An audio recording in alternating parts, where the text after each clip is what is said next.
मैं अपना भाषण शुरू करूं उससे पहले मैं आप सबसे एक प्रार्थना करता हूं। ये आज विजय का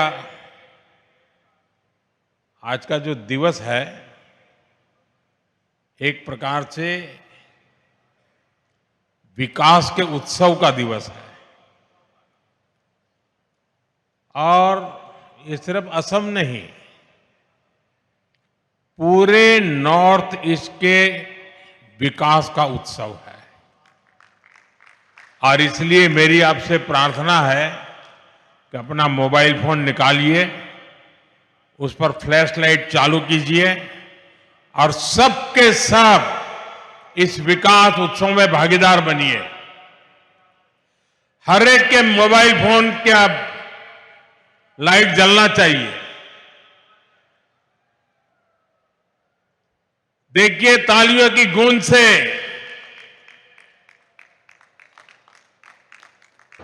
पूरा देश देखेगा कि असम विकास का उत्सव मना रहा है।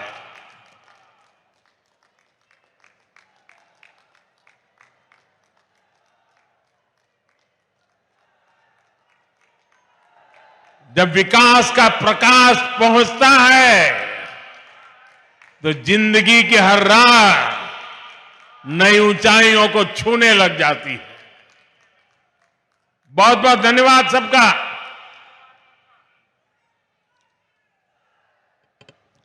साथियों,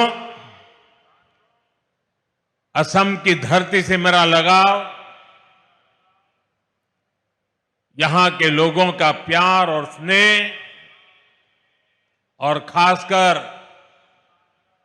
असम और पूर्वोत्तर की मेरी माताओं बहनों का अपनापन, ये मुझे निरंतर प्रेरित करते हैं। पूर्वोत्तर के विकास के हमारे संकल्प को ताकत देते हैं। मैं देख रहा हूं आज एक बार फिर असम के विकास में नया अध्याय जुड़ रहा है और ऐसे में भारत रत्न भूपेन दा की पंक्तियां बहुत सटीक हो जाती है। लुइदोर पार जिलिकाई टूली बोलोई आमी प्रतिज्ञाबद्ध आमी संकल्पबद्ध, यानी लुइत नदी का तट उज्जवल होगा, अंधकार की हर दीवार टूटेगी और ये होकर रहेगा। यही हमारा संकल्प है, यही हमारी प्रतिज्ञा है। साथियों, भूपेन दा की ये पंक्तियां केवल एक गीत नहीं थी, ये असम को प्यार करने वाली हर महान आत्मा का संकल्प था। और आज ये संकल्प हमारे सामने सिद्ध हो रहा है। जैसे असम में विशाल ब्रह्मपुत्र की धाराएं कभी नहीं रुकती, वैसे ही बीजेपी की डबल इंजन सरकार में यहां विकास की धारा भी अनवरत बह रही है। आज लोकप्रिय गोपीनाथ बोरदोलोई एयरपोर्ट के नए टर्मिनल का उद्घाटन हमारे इस संकल्प का प्रमाण है। मैं सभी असम वासियों को, देश के लोगों को इस नई टर्मिनल बिल्डिंग के लिए बहुत बहुत बधाई देता हूं। बहनों और भाइयों, अब से कुछ देर पहले मुझे गोपीनाथ बोरदोलोई जी की प्रतिमा का अनावरण करने का सौभाग्य मिला है। बोरदोलोई जी असम के पहले मुख्यमंत्री थे, असम का गौरव थे, असम की पहचान, असम का भविष्य और असम के हित उन्होंने कभी भी इससे समझौता नहीं किया। उनकी ये प्रतिमा आने वाली पीढ़ियों को प्रेरित करती रहेगी, उनमें असम को लेकर गौरव की भावना जगाएगी। साथियों, आधुनिक एयरपोर्ट जैसी सुविधाएं, कनेक्टिविटी का आधुनिक इंफ्रास्ट्रक्चर, ये किसी भी राज्य के लिए नई संभावनाओं और नए अवसरों के गेटवे होते हैं। ये राज्य के बढ़ते आत्मविश्वास और लोगों के भरोसे के स्तंभ होते हैं। आप भी जब देखते हैं कि असम में इतने शानदार हाईवे बन रहे हैं, एयरपोर्ट बन रहे हैं, तो आप भी कहते हैं अब जाकर असम के साथ न्याय होना शुरू हुआ है। वरना साथियों, कांग्रेस की सरकारों के लिए असम और पूर्वोत्तर का विकास उनके एजेंडे में ही नहीं था। कांग्रेस की सरकारें और उनमें बैठे लोग कहते थे, असम और पूर्वोत्तर में जाता ही कौन है। कांग्रेस कहती थी असम को, पूर्वोत्तर को आधुनिक एयरपोर्ट की, हाईवेज और बेहतर रेलवेज की जरूरत क्या है। इसी सोच की वजह से कांग्रेस ने दशकों तक इस पूरे क्षेत्र की उपेक्षा की। साथियों, कांग्रेस 6-7 दशक तक जो गलतियां करती रही और मोदी एक एक करके उसको सुधार रहा है। मोदी कहता है, कांग्रेस वाले नॉर्थ ईस्ट जाए या न जाए, मुझे तो नॉर्थ ईस्ट और असम आते ही अपने लोगों के बीच होने का एहसास होता है। मोदी के लिए असम का विकास ये जरूरत भी है, जिम्मेदारी भी है और इसकी जवाबदेही भी है। और इसलिए साथियों, बीते 11 वर्षों में असम और नॉर्थ ईस्ट के लिए लाखों करोड़ रुपयों की विकास परियोजनाएं शुरू हुई है। आज असम आगे भी बढ़ रहा है और नए कीर्तिमान भी गढ़ रहा है। मुझे जानकर अच्छा लगा कि असम भारतीय न्याय संहिता लागू करने में देश में नंबर 1 राज्य बना है।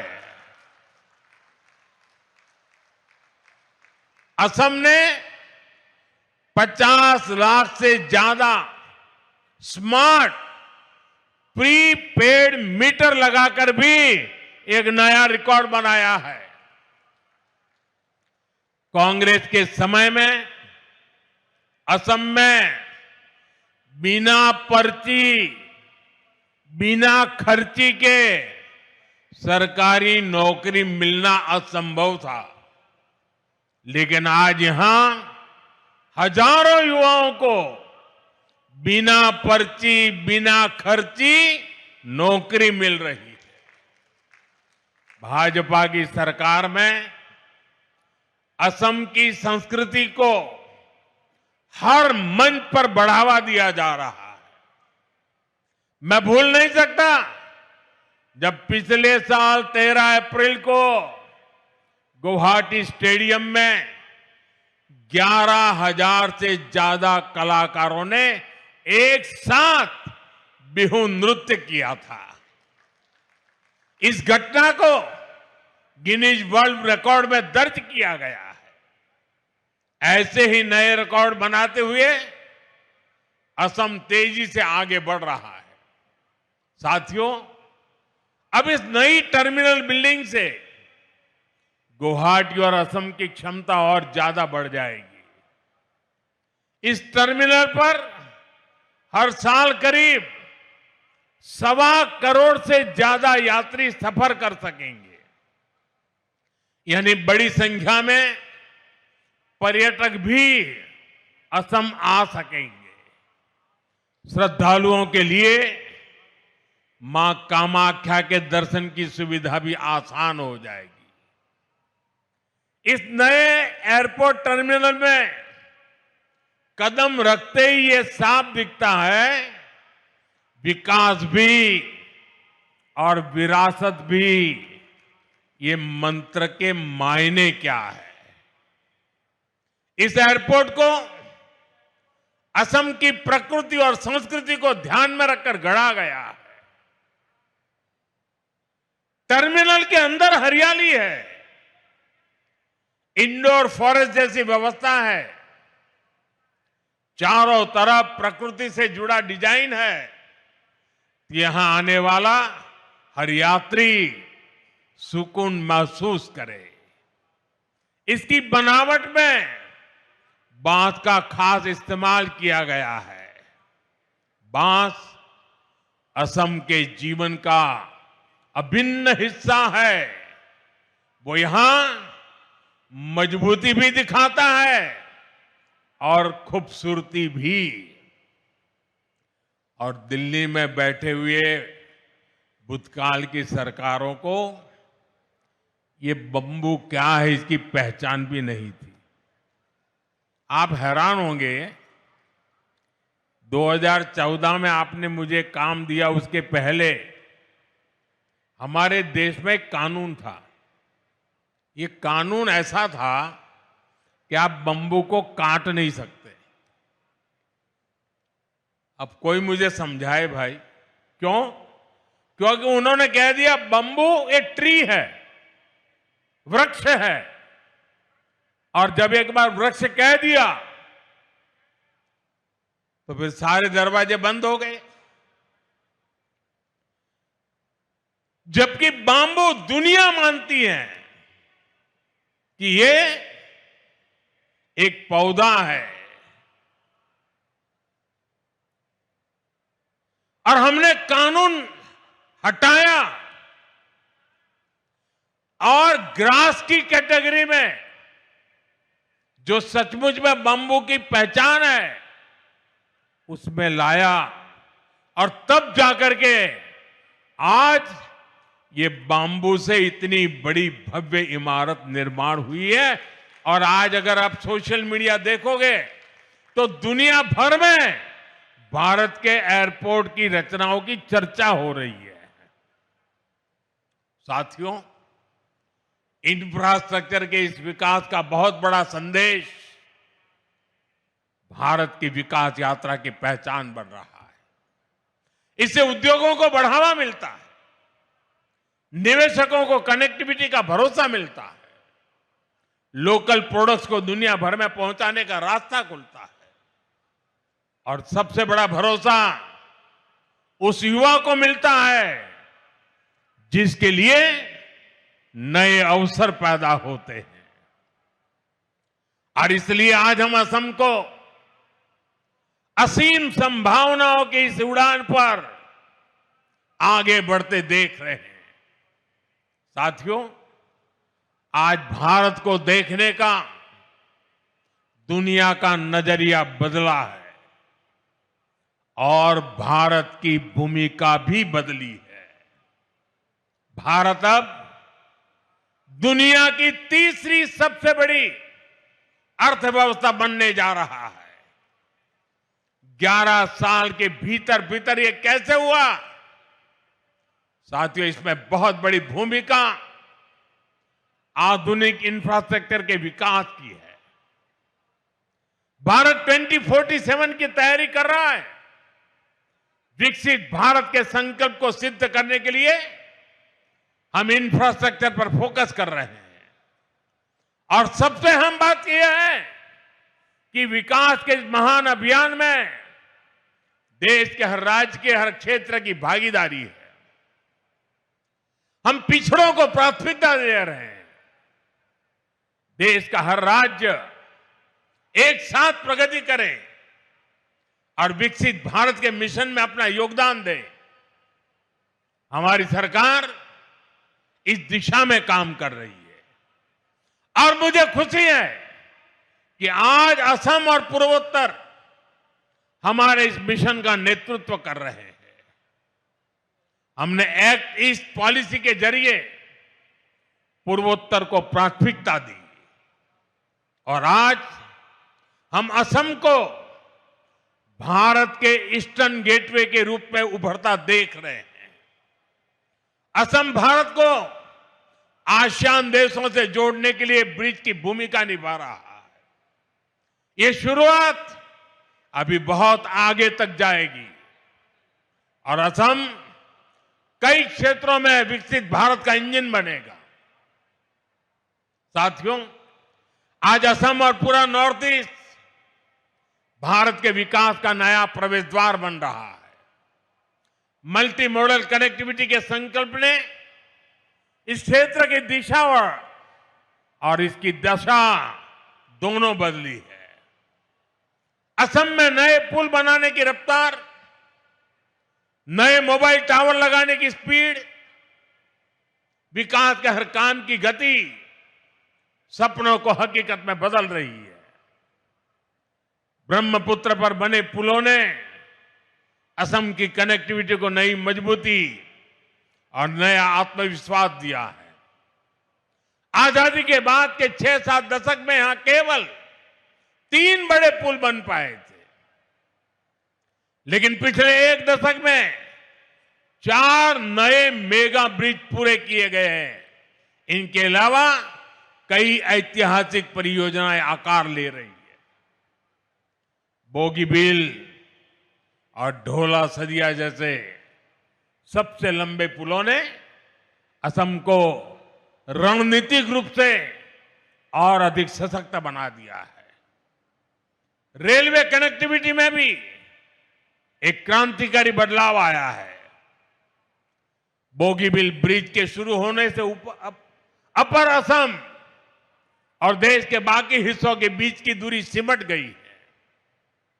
गुवाहाटी से न्यू जलपाईगुड़ी तक चलने वाली वंदे भारत एक्सप्रेस ने यात्रा के समय को कम कर दिया है। देश में वाटरवेज के विकास का फायदा भी असम को मिल रहा है। कार्गो ट्रैफिक में 140% की बढ़ोतरी हुई है। इस बात का प्रमाण है कि ब्रह्मपुत्र केवल नदी नहीं बल्कि आर्थिक शक्ति का प्रवाह है। पांडु में पहली शिप रिपेयर सुविधा विकसित हो रही है। वाराणसी से डिब्रूगढ़ तक चलने वाली गंगा विकास क्रूज को लेकर उत्साह है। इसे north east global cruise tourism के मानचित्र पर स्थापित हो गया है। साथियों, कांग्रेस की सरकारों ने असम और पूर्वोत्तर को विकास से दूर रखने का जो पाप किया था, उसका बहुत बड़ा खामियाजा देश की सुरक्षा, एकता और अखंडता को उठाना पड़ा। कांग्रेस की सरकारों में हिंसा का दौर दशकों तक फलता फूलता रहा। हम केवल 10-11 साल के भीतर उसे खत्म करने की तरफ बढ़ रहे हैं। पूर्वोत्तर में पहले जहां हिंसा और खून खराबा होता था, आज वहां 4G और 5G टेक्नोलॉजी से डिजिटल कनेक्टिविटी पहुंच रही है। जो जिले कभी हिंसाग्रस्त माने जाते थे, आज वो आकांक्षी जिलों के रूप में विकसित हो रहे हैं। आने वाले समय में यही इलाके इंडस्ट्रियल कॉरिडोर भी बनेंगे। इसलिए आज नॉर्थ ईस्ट को लेकर एक नया भरोसा जगा है। हमें इसे और मजबूती देनी है। साथियों, हमें असम और पूर्वोत्तर के विकास में कामयाबी इसलिए भी मिल रही है कि हम इस क्षेत्र की पहचान और संस्कृति की सुरक्षा कर रहे हैं। कांग्रेस ने एक और पाप किया था। उसने यहां की पहचान को मिटाने की साजिश की थी। और यह षड्यंत्र केवल कुछ वर्षों का नहीं है। कांग्रेस के इस पाप की जड़ें आजादी के पहले से जुड़ी है। वो समय जब मुस्लिम लीग और अंग्रेजी हुकूमत मिलकर भारत के विभाजन की जमीन तैयार कर रहे थे, उस समय असम को भी अविभाजित बंगाल का यानी ईस्ट पाकिस्तान का हिस्सा बनाने की योजना बनाई गई थी। कांग्रेस उस साजिश का हिस्सा बनने जा रही थी। तब बोरदोलोई जी अपनी पार्टी के खिलाफ खड़े हो गए थे। उन्होंने असम की पहचान को खत्म करने के इस षड्यंत्र का विरोध किया और असम को देश से अलग होने से बचा लिया। भाजपा पार्टी हमेशा पार्टी लाइन से ऊपर उठकर हर देशभक्त का सम्मान करती है। अटल जी के नेतृत्व में जब भारतीय जनता पार्टी की सरकार आई, तब उन्हें भारत रत्न दिया गया। भाइयों बहनों, बोरदोलोई जी ने आजादी के पहले तो आसाम को बचा लिया था, लेकिन उनके बाद कांग्रेस ने फिर से असम विरोधी और देश विरोधी काम शुरू कर दिए। कांग्रेस ने अपना वोट बैंक बढ़ाने के लिए मजहबी तुष्टीकरण के षड्यंत्र रचे। बंगाल और असम में अपने वोट बैंक वाले घुसपैठियों को खुली छूट दी गई है। यहां की डेमोग्राफी को बदला गया है। इन घुसपैठियों ने हमारे जंगलों पर कब्जा किया, हमारी जमीनों पर कब्जा किया। इसका नतीजा यह हुआ कि पूरे असम की सुरक्षा और पहचान दांव पर लग गई है। साथियों, आज हेमंता जी की सरकार और उनकी टीम के सभी साथी बहुत मेहनत से असम के संसाधनों को इस गैर कानूनी और देश विरोधी अतिक्रमण से मुक्त करा रही है। असम के संसाधन असम के लोगों के काम आए, इसके लिए हर स्तर पर काम हो रहा है। केंद्र सरकार ने भी घुसपैठ रोकने के लिए सख्ती की है। अवैध घुसपैठियों को बाहर निकालने के लिए उनकी पहचान भी कराई जा रही है।